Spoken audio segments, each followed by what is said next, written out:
Welcome back to house of football. അപ്പോൾ എന്തൊക്കെയാണ് champions ലീഗിൽ നടക്കുന്നത്? അപ്പോൾ ഈ ആഴ്ചത്തെ ഹെവി വെയിറ്റ് പോരാട്ടം എന്ന് പറയുന്നത് ലിവർപൂൾ വേഴ്സസ് റയൽ മാഡ്രിഡ് മത്സരമായിരുന്നു. അപ്പോൾ നമുക്ക് അതിനെക്കുറിച്ച് ഡിസ്കസ് ചെയ്യാം. അപ്പോൾ അതിന് മുമ്പ് തന്നെ വേറെയും ചില ഹെവി വെയിറ്റ് മത്സരങ്ങൾ ഉണ്ടായിരുന്നു. എസ്പെഷ്യലി ബയേൺ വേഴ്സസ് PSG മത്സരം. മുൻ ഫൈനലിസ്റ്റുകളാണ്. ആ മത്സരത്തിൽ ബയേൺ ഒരു ഗോളിന് ജയിച്ചു.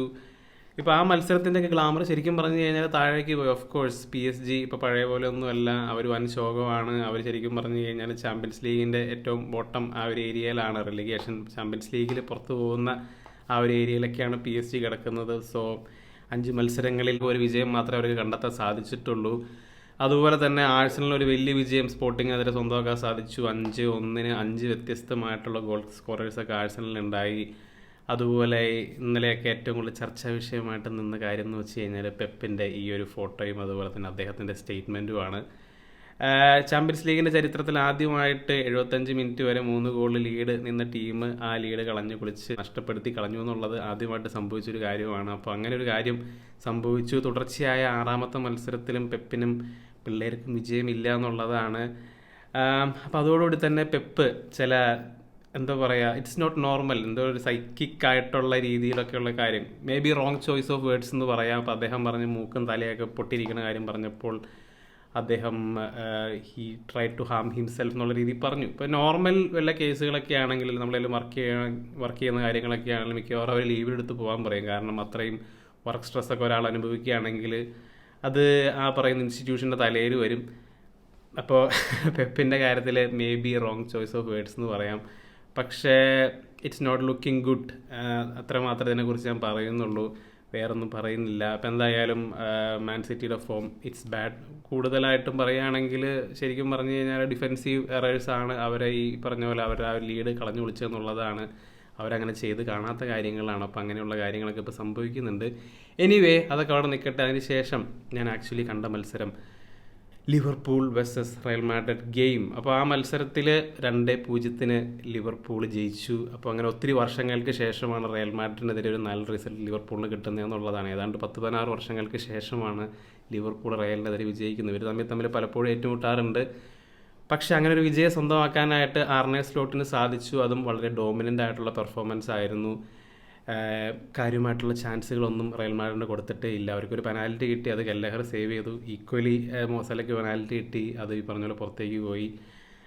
ഓവറോൾ നോക്കിക്കഴിഞ്ഞാൽ എന്താ പറയുക, കോണർ ബ്രാഡ്ലി ഡ്യൂലായിട്ട് കളിച്ചതെന്നുള്ളത് തന്നെയാണ്. എംബാപ്പേനെ കംപ്ലീറ്റ്ലി പൂട്ടിക്കളഞ്ഞു. അപ്പോൾ എംബാപ്പയുടെ ഇഷ്ടപ്പെട്ട പൊസിഷൻ നമുക്കറിയാം, ലെഫ്റ്റ് വിങ് ആണ്.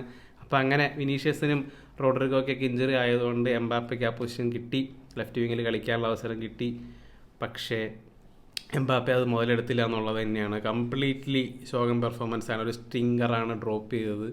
ബെല്ലിങ്ങാമും മോശമായിരുന്നു. അപ്പോൾ അങ്ങനെ ഓവറോൾ നോക്കിക്കഴിഞ്ഞാൽ കമവിംഗ നന്നായിട്ട് കളിച്ചു റയൽ മാഡ്രിഡിന് വേണ്ടിയിട്ട്. കമവിംഗ ആക്ച്വലി ഓടിയിടുന്ന് പണിയെടുക്കുന്നുണ്ടായിരുന്നു. ആക്ച്വലി ഫസ്റ്റ് ഹാഫിലൊക്കെ മിഡ്ഫീൽഡ് ബാറ്റിലൊക്കെ ആക്റ്റീവായിട്ട് റയൽ ഉണ്ടായിരുന്നു. പക്ഷേ സെക്കൻഡ് ഹാഫിലേക്ക് വന്നപ്പോഴാണ് കമവിംഗയൊക്കെ ഇഞ്ചുറി ആയി പോയി.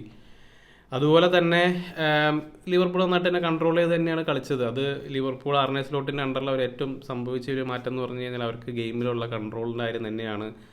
അത് അവർക്ക് ബുദ്ധിപരമായിട്ട് എങ്ങനെ മത്സരങ്ങൾ ജയിക്കണം എന്നുള്ള കാര്യം അവർക്കറിയാം.